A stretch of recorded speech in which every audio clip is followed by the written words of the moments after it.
Hey everybody, and welcome to the Tatiana Show. Today is February 13th, Heartbreakers, tomorrow's Valentine's Day, and I'm here in San Francisco at my friend's apartment, broadcasting to you live. I'm over near the Presidio, so I'll go for a little walk afterward. Today I'm wearing a Tatiana Rose original shirt, available now during my crowdfunding campaign with Tatiana Coin. You can find out everything you need to know on tatianacoin.com.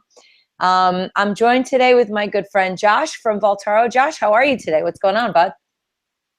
Working like crazy. Techstars is, Voltaro got into Techstars, my company, and it's great seeing Bitcoin being invested in again, and not just only blockchain stuff.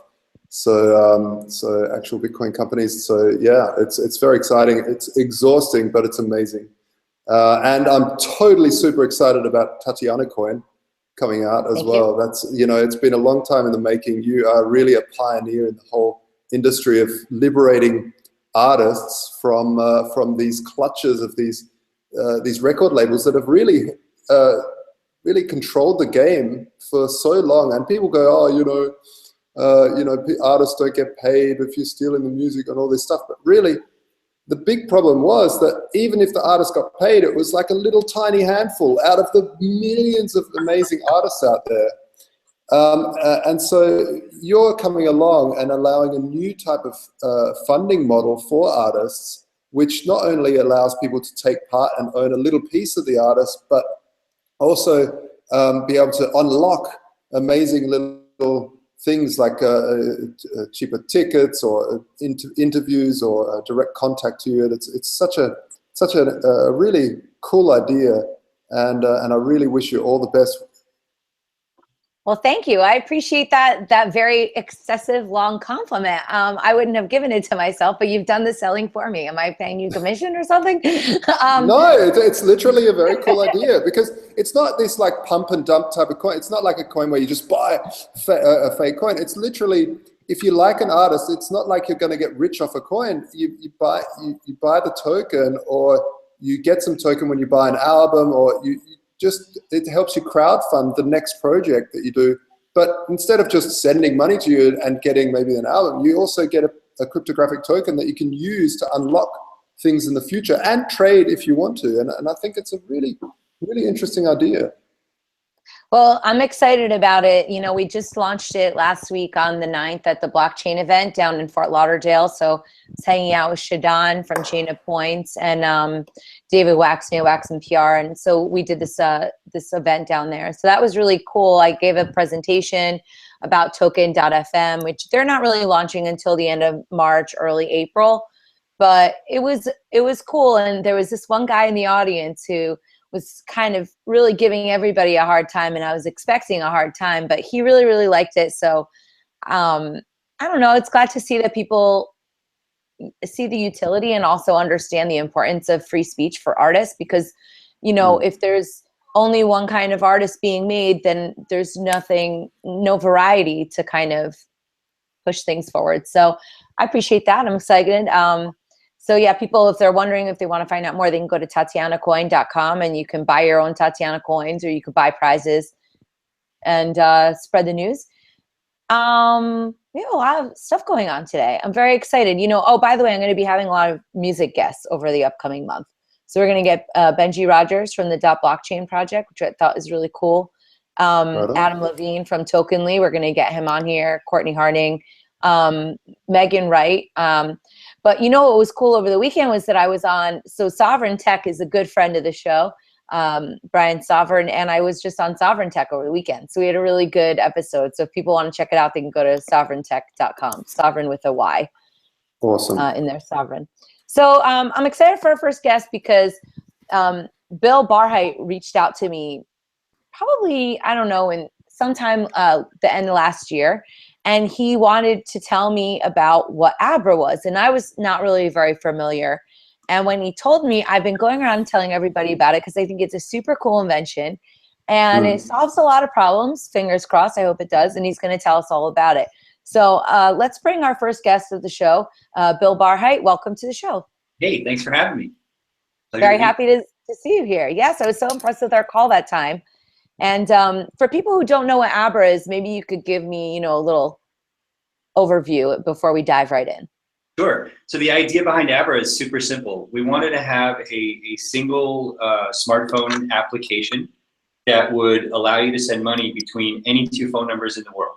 So take what you know from using Venmo in the US or Paytm in India or WePay in China, but whose apps all work in one country, right? And have a single app that can work anywhere. So if you're in the US and you're sending money to a phone number in Italy, you send dollars, that phone number automatically receives euros. And to accomplish all this magic, we basically use Bitcoin and blockchain tech, but in a way that completely hides the complexity of the technology and puts it in the background. So the consumer is actually using Bitcoin in most cases and doesn't even know it. They're basically holding a Bitcoin wallet, but if they're holding dollars, the value of the Bitcoin is fixed to the dollar, and then using blockchain tech, the amount can be exchanged in whatever wallet currency any other Abra user is holding anywhere in the world. So that allows people to do P2P transfers globally, facilitate getting money on and off the phone. Basically, we allow any Abra user to basically become an ATM machine for every other Abra user. So that means that your Abra app can process deposits and withdrawals for any other Abra app, and we call that function the Abra Teller.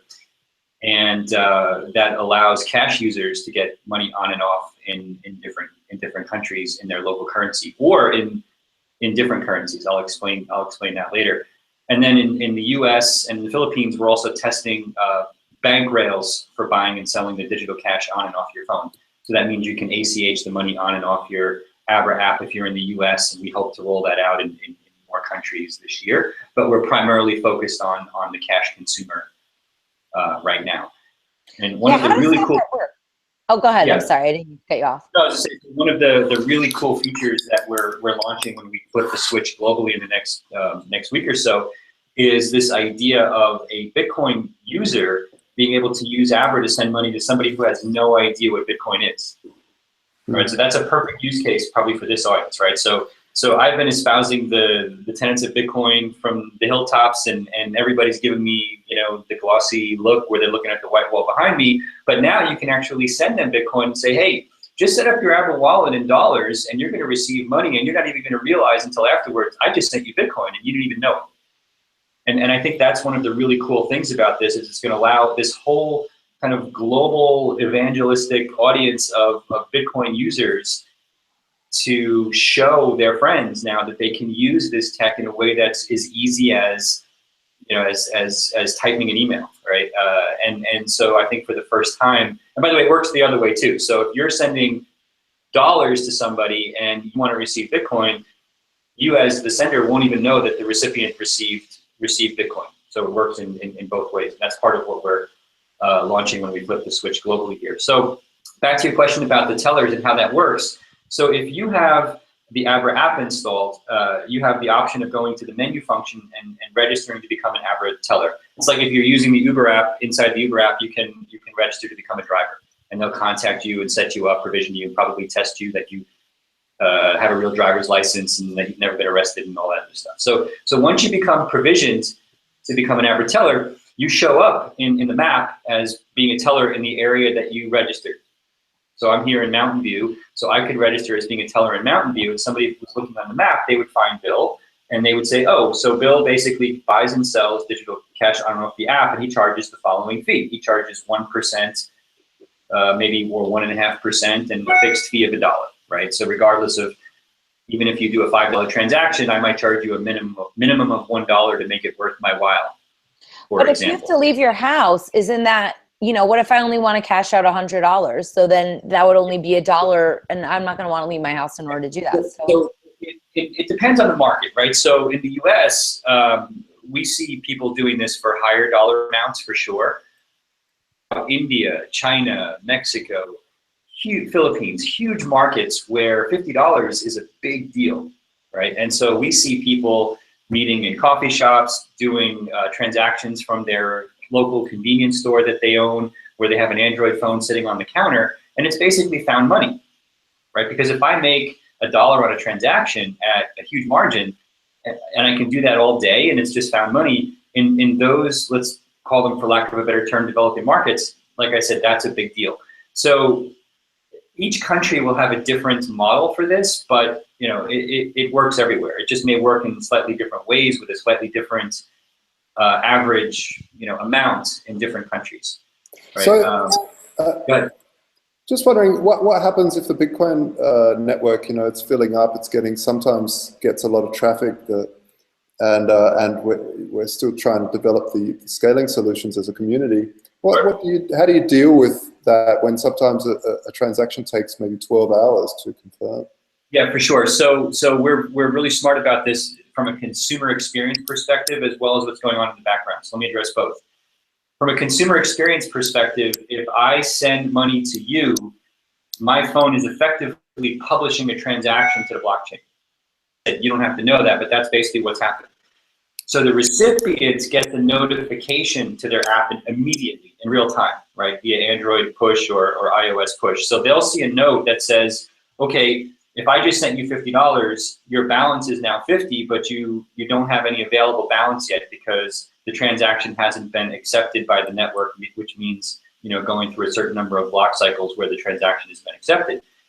And then that's the consumer-facing piece, so that at least the recipient knows that the money has been received. And that's similar, like if you're in the U.S. and you get a bank wire, you may get a notification in your bank in your online banking session that says you've received this money, but it's not yet available to you. So the consumer experience is a little similar to what bank consumers might already know. Then in the background, what we're doing is we're looking at what's happening with mining fees at any given time and network saturation and working with the nodes that we publish to make sure that we're optimized to make sure that these transactions get accepted fairly quickly. And I'll be honest with you, in our testing of thousands of transactions, we haven't had a problem with it. But Abra can make the problem a self-fulfilling prophecy if we're hugely successful. And as a result, we're big proponents of the solutions that are on the table, SegWit and other things, to make sure that the scaling, as the broader community hopes it does, is implemented. Yes. Yeah. So to people, I've heard that this is actually sort of a behavior pattern that people already have in other cultures. They have these kinds of money changers. So I guess that in America is not so common, but that goes on in other places. Where have you kind of heard this, and where is this popular? There's a couple of different anecdotes to make your point, right? So the first is wireless airtime. In the US, most people have a contract now to use their smartphone, but in most countries, that's not the case, right? You're buying prepaid environments. So we estimate there's somewhere between, it's a huge, ridiculous number, between 20 and 40 million people all over the world selling wireless airtime to make small amounts of money, right? Whether it's in a mom and pop style convenience store or on the street. I've seen this happen in third world countries where there literally will be people on the street, like in Haiti, when I ran the foundation there, people who will be wearing the red Digicel vests and selling you airtime for literally $1 a pop. And so the buying and selling of digital currency is actually very similar to that. Then there's the mobile money schemes, like I'm sure you're familiar with that, or heard of M-Pesa in Kenya and other mobile money schemes that are largely cash driven. And those airtime agents are now doing full bank transactions, right? This happens with Smart and Globe Money in the Philippines, for example, where there's thousands of agents. In Kenya, where there's tens, if not hundreds of thousands of agents. And different countries have variations of this. And then there's the local Bitcoin model, which is much closer to our business, but is much more overt in terms of the technology requirements for trading Bitcoin. And those numbers have been going up and to the right in an amazing fashion, pretty much unabated for 3 years now. And I'm not sure if you looked at the China numbers, but with everything going on there, the numbers were up, I think, 4x from last week alone. And so those people are really important because they give us an initial teller community that's highly motivated and highly incentivized to make Abra work. So we've been very engaged with that community as well. So there's lots of examples of where trading happens on the ground, whether it's airtime or mobile money or Bitcoin or whatever. So what has your trajectory of the project been? You've been It's been incubating for a while, right? Yeah. So we're very careful about this because Abra, now, from a technology perspective, what the consumer is holding is a non-custodial digital currency wallet. And one of the implications of that is I have no access to your money, right? It's your money on your phone. So it's very important that this works the way we say it does. So we've been very careful about the deployment. We've been testing this in the US and the Philippines for several months. In the next, like I said, days, we're flipping the switch globally. The system will be available in 50 currencies, but available in every country in the world, minus the US sanctioned countries, of course. And so it's been a methodical march to get to this point, and we have a lot of work to do. Our roadmap for this year is, one, it's super cool and has a lot of amazing stuff, but it's keeping our team quite busy. So while we are flipping the switch, it's yet just one more step in the march to being able to send money between any two phone numbers in the world with minimal friction. And so we need to get thousands and thousands and thousands of tellers live. Think of it like a marketplace, right? If you launch Uber in a city and you don't find any drivers, well, it's not a good experience. So you have to focus on a modicum of supply in each geography in order for the demand to have a good experience. And all marketplaces go through that. Abra just happens to be a marketplace for money. A lot of cycles figuring out how to marry the supply and demand aspects of the marketplace, knowing that once the system's out there, I can't stop you from sending it to a phone number in a certain country. At least a minimum of tellers live in the places where it makes the most sense as quickly as possible, but with a very high quality experience. And the quality and quantity in marketplaces are often at odds with each other, right? And you may have read some of the things that Airbnb talked about in the early days about doing things that don't scale. And that's just the nature of getting the early customers to have a good experience in marketplaces. And so anyway, so sorry for the long ramble, but it's a long march towards getting this live globally. So you got funded 12 million back in 2015. Is that something you're going to put boots on the ground with in 51 countries? It's a lot of expansion. Yeah, we've actually. Or are you going to focus on a few countries? Yeah, we actually raised a lot more money than we announced, and we'll talk about it today. But we're well funded. We've got cash in the bank to get this thing live. We'll have strategic boots on the ground, and we do now in a few different countries. From a business development perspective, training some of our larger retail teller partners as opposed to just the individual tellers. But by and large, we're concentrated in Mountain View and treating this like a global marketplace using disruptive internet technology. So while there will be more and more boots on the ground in different markets over time, right now it's mostly about product and tech.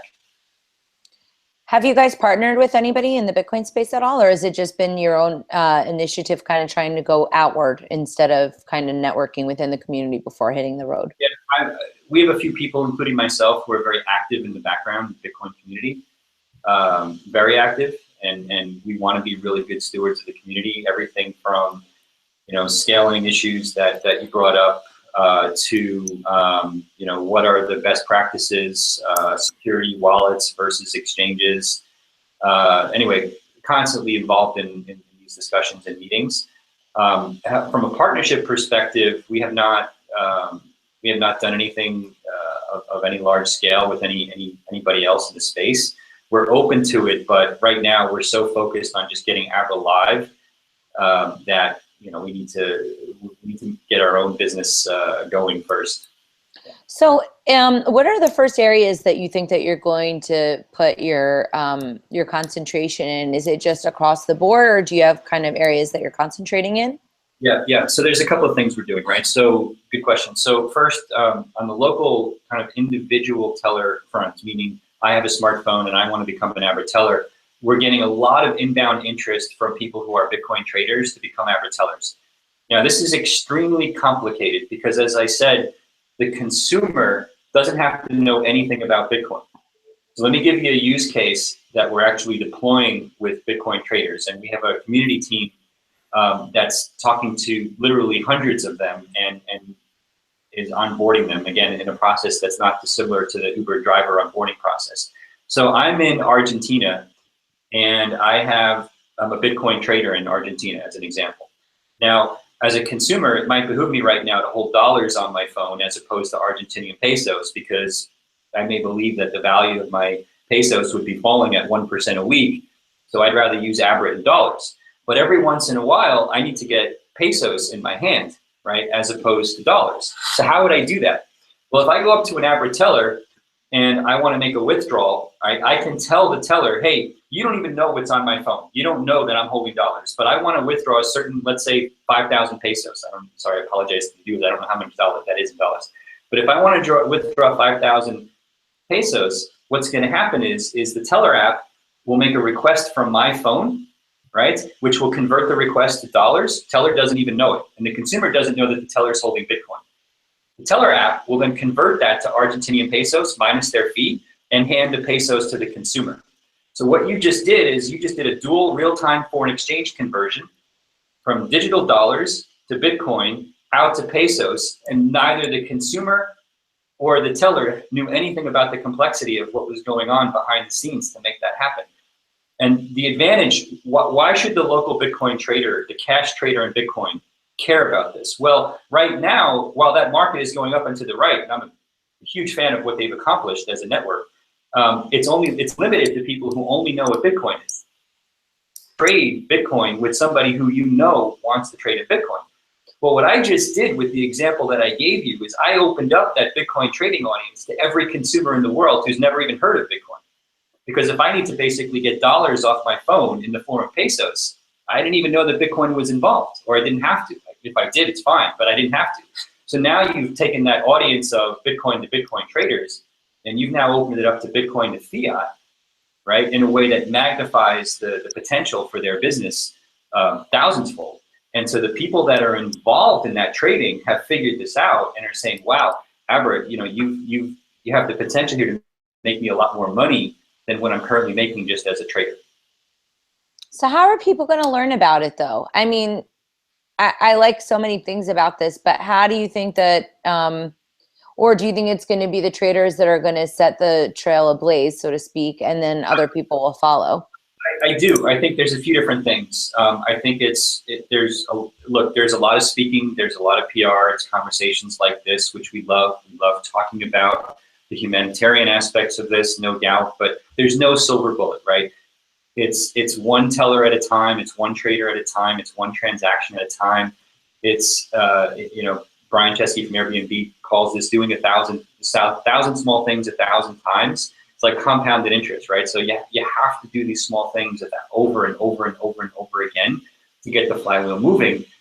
And as a CEO, you have to manage your cash. You have to get the right people in place to do it. And you have to do all those things in parallel in the background that the consumer doesn't care about.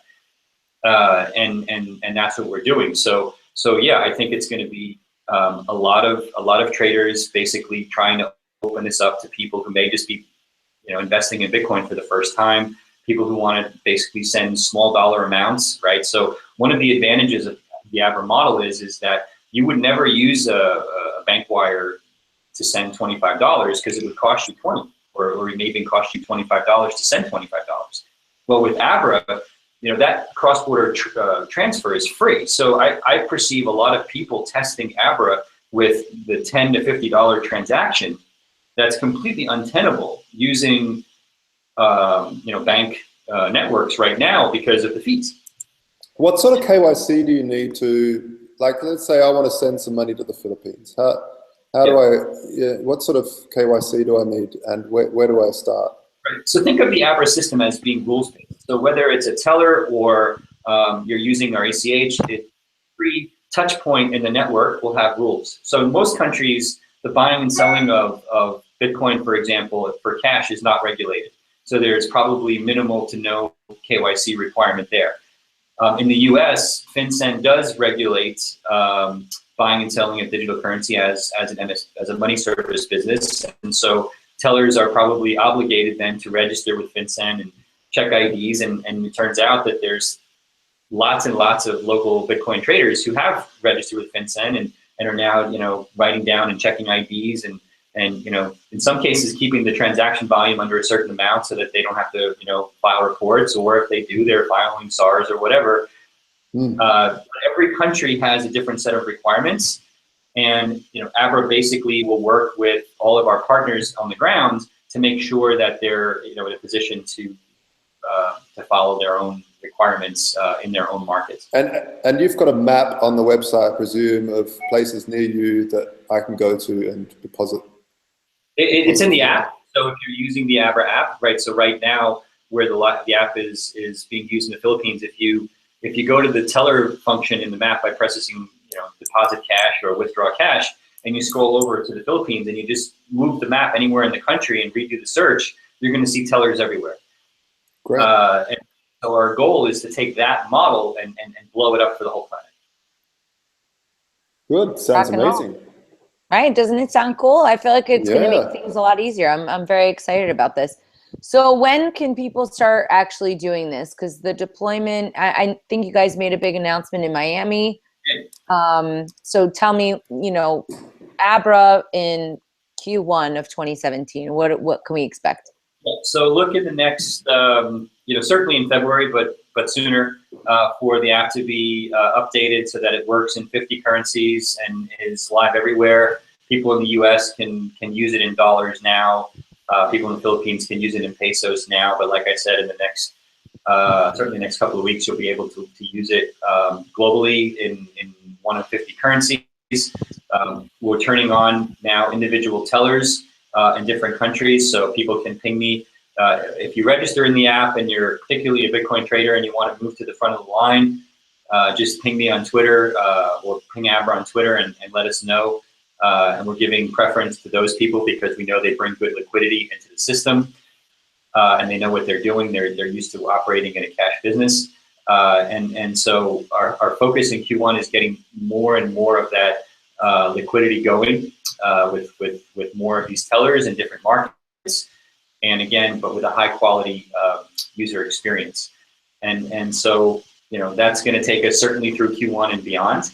And, we have more product announcements planned throughout the year, which I won't bore your viewership with now. Well, we'll have to have you back on to talk about them. So I can download it. Is it just for Android or is it iOS too? No, it's Android, iOS. You can download it now. Rock and roll. Where do I go to? Go to the app stores and search for Abra, and you'll find it. Okay, and doing it as we speak. You'll see the app updates over the next, like I said, couple of weeks when we flip the switch on going live and multiple currencies. You can also change your currency from within the app. So if you download the app now and register in dollars and it's called Abra, right? Yep. Okay, cool. Yep. So you can even register in dollars now and change your currency to pesos or euros or something else later on. One question that I have is, can you save, like, can I put money into the network, and like, how long do I have to pick it up? No, so it's a wallet. So, I mean, you can hold it on the phone as long as you want. We're marketing it primarily as a money transfer vehicle, but if you want to hold your currency in dollars or euros or Bitcoin, it's fine with us. And whose balance sheet is that? Is that on the trader's balance sheet then? You're holding it. It's the equivalent of having you have a private key that points to a contingent of Bitcoin that you are holding, even if it's dollars. It's basically hedged Bitcoin fixed in dollars. So it's your personal balance sheet. You've become your own bank effectively. Okay. Very cool. There's a lot of stuff I'm not quite getting on about this because it's blowing my mind. Like the hedging concept. How the heck is the Bitcoin hedged? One of the breakthroughs of Abra is that we figured out for people who really want to hold dollars but take advantage of our system, how to fix the value of Bitcoin in fiat. And we'll be publishing some blog. I apologize to the community. I've been talking about this for a while, but we've just been so busy getting this live, I haven't gotten to it yet. But we'll be talking more publicly about how we do that. And it really is cool how it works. It's not meant to be front and center, that the consumer has to understand that. Just like when you swipe a credit card, you don't know what's happening behind the scenes. You just know that it works. So the hedging model for Abra is meant to be that simple from a consumer-facing perspective, but what's happening in the background is somewhat complex. Is there a cost to the hedging? I mean, if the longer you hold it and it's hedging in the background. The consumer is not taking any volatility risk. But there is a cost to Abra for that, and we bear that cost, which is offset by us making money on the foreign exchange. Whenever you use Abra to move money between dollars and euros, Abra makes a small amount of money, which generates a small profit for Abra and offsets the cost of the hedging. But if you use it to send money from dollars to dollars, we don't make money on that transaction, and we're perfectly okay with that, knowing that at scale we add the most value in cross-border transactions anyway. Nice, nice, and get the network effect. And yeah, hopefully everybody will. So. All right. Well, I like this. Josh, do you have any more questions? I have so many questions. It's okay, it's an amazing. But I'm like, what are you working as towards? We'll have to see him again, I think, to answer more of my questions, because I would just like to see, once this is out, I'd like to see where this is going, and Bill's I'm sure will come back on and explain all the KPIs and how it's growing, because this is super exciting. I mean, really blowing my mind, actually. There's too many questions. I don't want to. Yeah, I thought it was really cool when I heard about it. So, Bill, we wish you and your team a lot of luck. This is sort of, I think, of a little bit of a team Bitcoin project. So I'm super excited. Where can people catch up with you online just before you go? Yeah, so I'm on Twitter at Bill Barhydt, just Bill Barhydt, one word, and they can follow Abra at Abra Global on Twitter. We're very active. Like I said, we want to be fantastic stewards of the Bitcoin community and help make it useful for a few billion people. So yeah, join the conversation online, please. Awesome. All right. Well, thanks very much for joining us. We're about to bring up our second guest, but I wanted to thank a few of our sponsors. What did you think of that, Josh, by the way? That was pretty awesome, right? Yeah, I really, I've always thought, Bitcoin is something to use for the end consumer and hide it. I mean, why does it even need to be shown? We don't go and command line TCP/IP anymore. We look at websites, and in the background, all this magic is happening, and that's exactly how Bill's conquering his side of the world. I like it. It's amazing. Yeah, our sponsors. We've got some amazing sponsors, folks, and I cannot rave about them enough. If there's one person you need to go to if you're doing a tax, especially if you've been hit with the whole IRS Coinbase fiasco, then go see the Bitcoin CPA.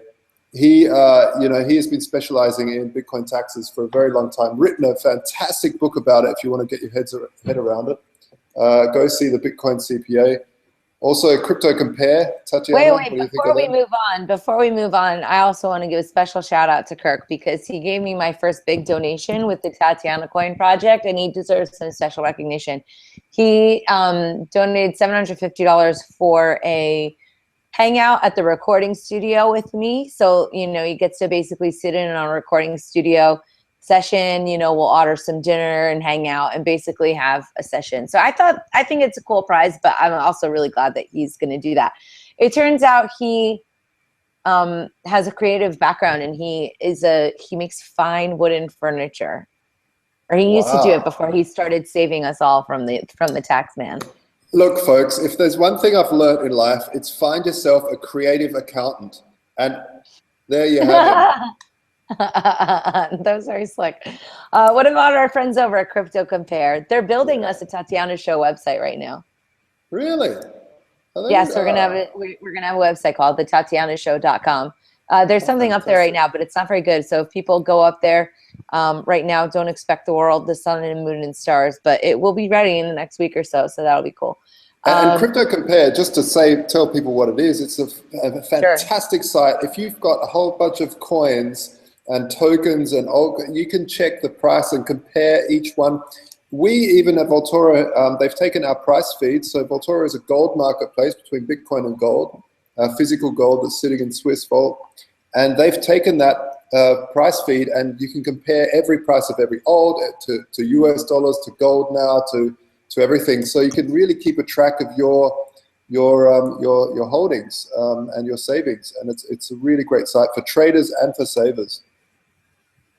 I like it. Okay, we have our friends over at freeross.org. Don't forget, Ross Holbricht drew my beautiful image for my birthday, and I decided to use it as the album cover for Keep the Faith, which is out March 31st.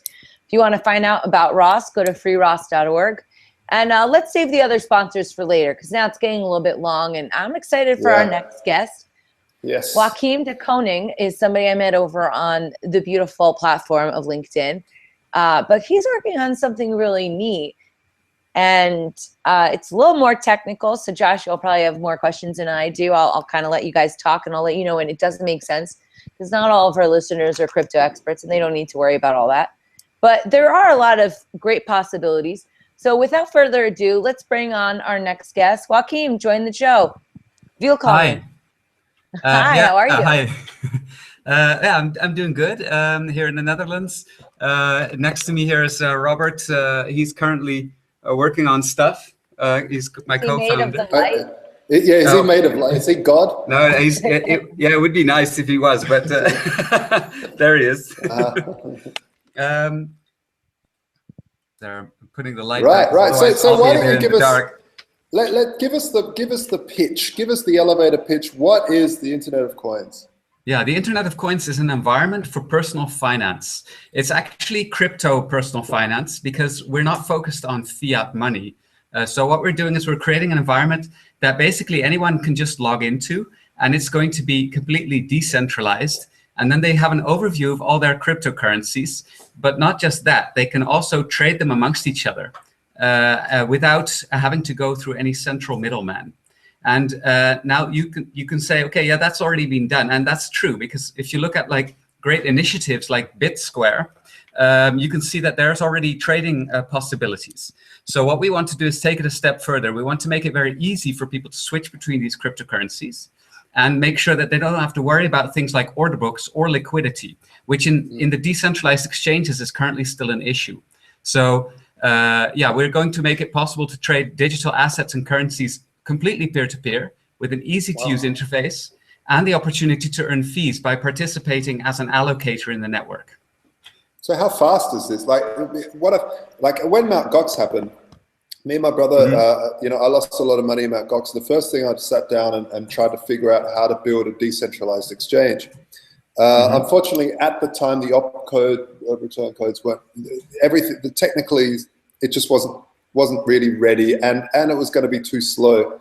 How are you dealing with the lag of the network? Are you basing it on the Bitcoin blockchain? Is there another blockchain? What's going on there? We've created something called a transactional operating system, and it's a system that runs a type of chain system called a weave chain. And it's basically different than a blockchain because it doesn't continue to grow in size, but it's like a FIFO system. So things can go in the front and be verified by means of consensus, but also data that is no longer utilized for a long time gets pushed out of the back.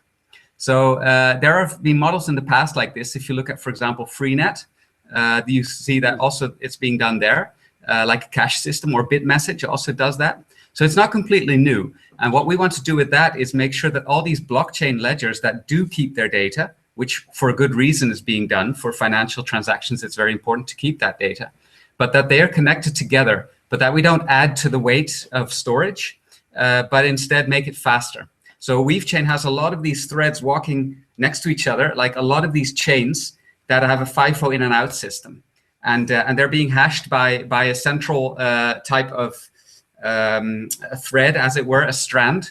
And it's a decentralized system. So when I say central, it's like it's a core strand that hashes the rest of these strands and keeps them together. But just like the other strands, it just pushes the data out when it's no longer necessary out of the back. So let's just bring it back to normal person language, actual use case, because if we delve in the background there, you're going to lose a lot of people, and I think it's super fascinating. But I'd like to know, like, step by step, how do I go about this? What do I do? I download a wallet, I download something, and I upload. Where do I go? How do I do this? I've got some Litecoin, and I want Bitcoin. Yeah, currently we're in alpha testing, but when we bring out the beta, you can basically just go to a website and log in deterministically, and your browser becomes a node at that moment. When you say deterministically, you're saying with a 12-word seed or something like that, so it's always the same. Is that correct? Well, deterministically means that we don't need to store any of your login data or authentication data.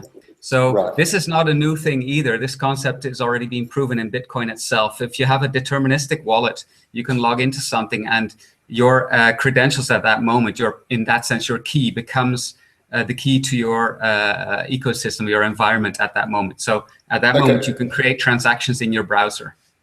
Cool. And then? And then the idea is that you see all these cryptocurrencies. You can choose which ones you want to use.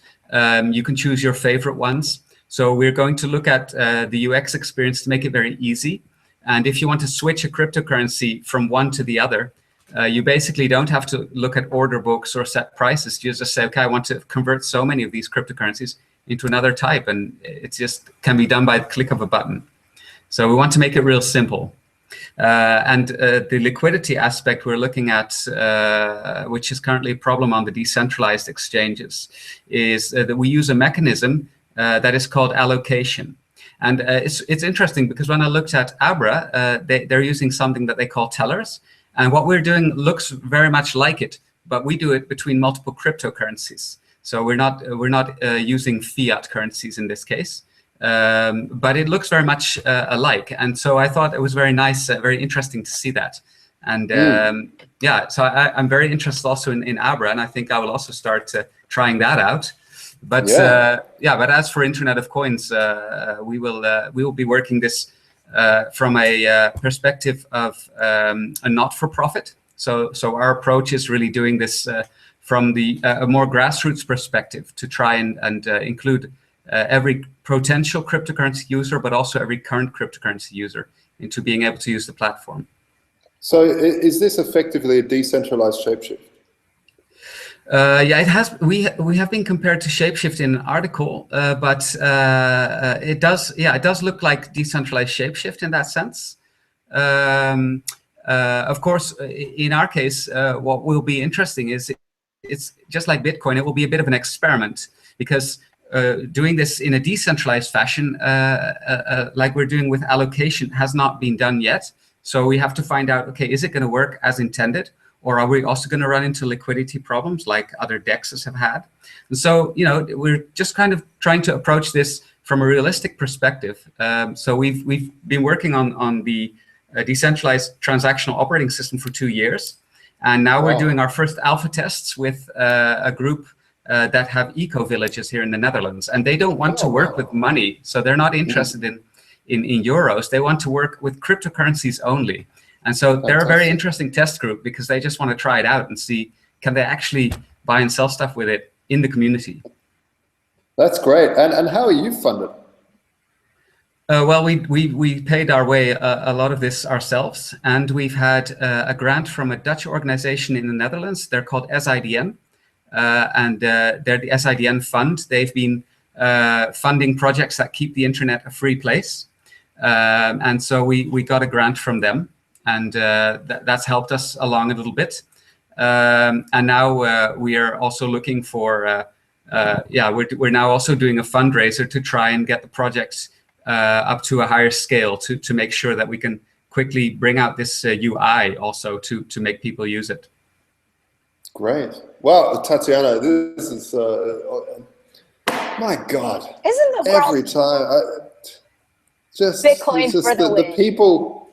Yeah, Bitcoin for the win. Absolutely. I mean, it's really phenomenal. So how open is this to how many currency pairs? We're going to try and include every single cryptocurrency that is there, and we don't need to make any changes to any wallets. So groups that have created their own cryptocurrency don't have to change their wallets. So we want to try and create an environment like the internet was in the beginning, where you could just spin up a website if you wanted. In this case, you can spin up a coin if you want and just offer it on basically on a decentralized financial web. So for instance, Tatiana coin's based on the counterparty protocol. So that'll work. So if a coin's based on something slightly different, say I don't know, Monero or something like that, will it'll still work? It will still work. Yeah, we are going to include every strange, weird type of cryptocurrency. Doesn't matter what it is. Bitcoin and all its derivatives actually have not been the most difficult one. There are also methods to swap between those, like atomic transactions, that we can use in the Internet of Coins system. It's great. And for others, BitSquare has been developing some interesting ways to swap coins as well. So we're just integrating all these methods to make them offered from one platform, from one easy way to do it. But for some cryptocurrencies, we have developed a method called Haystack, and it's going to be used to make sure you can switch between very odd types of combinations that until now have not yet been possible to do. Haystack and weave chains. How do you come up with these names? The weave chain is basically what we saw as if you have a multiple blockchain system that just keeps on developing. It's like a woven thing. So yeah, that's kind of how we just we started calling it that. Nice, nice. Oops, there goes my telephone.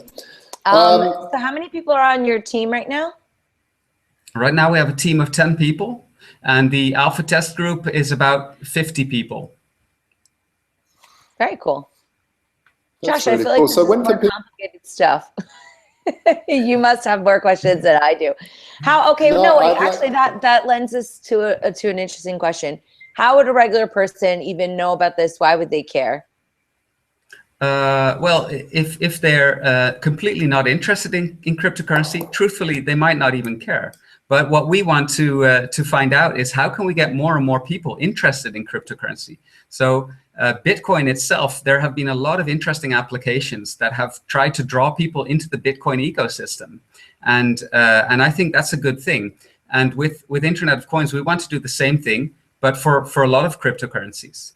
We also want to create an environment in which cryptocurrencies could, as it were, be rated, so that you can see which ones are actually being innovative compared to what Bitcoin has done as well, which is I think the most innovative cryptocurrency to date. So we've seen a lot of things being developed in the crypto sphere, as I call it, and a lot of developments and ideas. But some of them also have been blatant scams, and it would be nice that people can just by rating these cryptocurrencies, could say, well, I like this one, but I don't like that one. And then in our system, you can also see warnings with certain coins that are definitely, not going to be of much use to people because they're basically pump and dump scams. So we want to find out, like, how can we make this easy for someone to understand who doesn't have time to read through all the forums and all the information that's out there. Yeah. Yeah, fantastic. And how long does a trade typically, how long will it take? So if I'm trading from one coin to another, what sort of time scale are we looking at?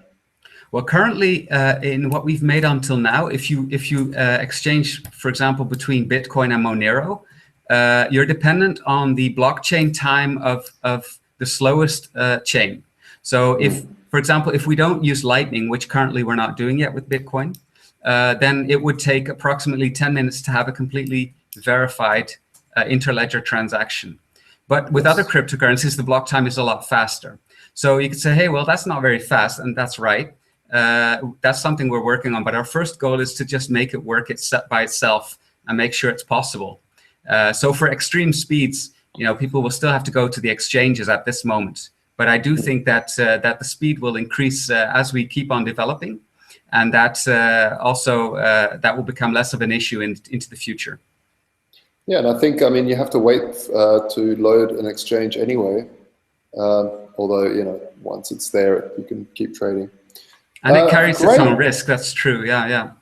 Exactly. It absolutely does. Yeah. Wow. I'm blown away. Thank you very much. It's there's so much innovation happening in this space.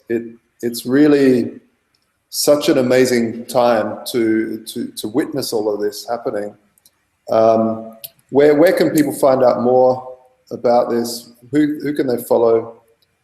Currently, we have our website is coinstorm.net, which is it's our campaign website, and we have more information also on internetofcoins.org, which is the website we've already had for a longer time, where we post more general information and also blogs. Great stuff. Awesome.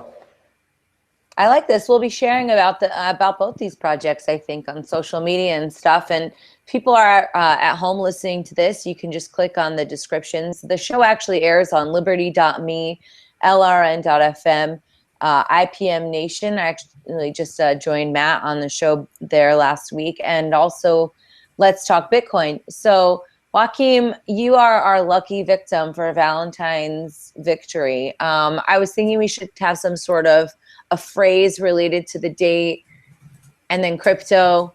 I need a magic phrase, basically, for Let's Talk Bitcoin. Give me one. You could tie it back to your thing.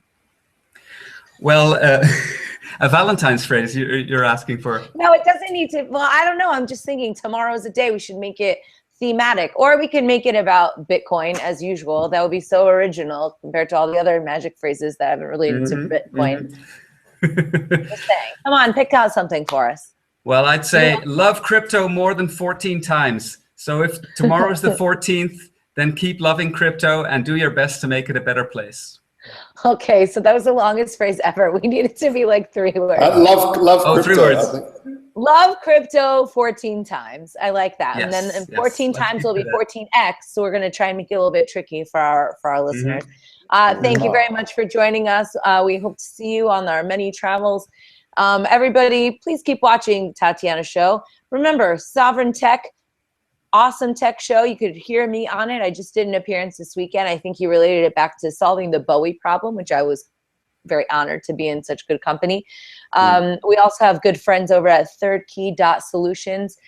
Pamela Morgan has this company and they do third key solutions, but really what I love about Pamela is the way that she explains the use of blockchain, Bitcoin, and how to set us free in terms of justice, right? Because if we don't have justice, we don't have anything, which brings us back to Free Ross. Quick shout out. Also, cryptomediahub.com if you guys want to know about advertising or marketing to the space. That's my company. We've got Voltoro.com. And don't forget the most important thing, which is TatianaCoin.com. I'm running a big campaign. If you've enjoyed this show, if you've enjoyed my music, this is the time to dig deep in your pockets and get your own piece of Tatiana Coin. This is not a speculative investment. This is an investment of the heart. And if you're going to Acapulco in a couple weeks, use Tatiana, save 10%. We will see you later this week, possibly, guys. I might do a little sneak episode. We've got some really great people coming on, guests over the next few weeks. So thank you all for listening. Mwah! Peace out. Happy Valentine's Day. Happy Valentine's Day. Love. Yeah. Love. Happy Valentine's Day, guys. Bye. See you later. Bye.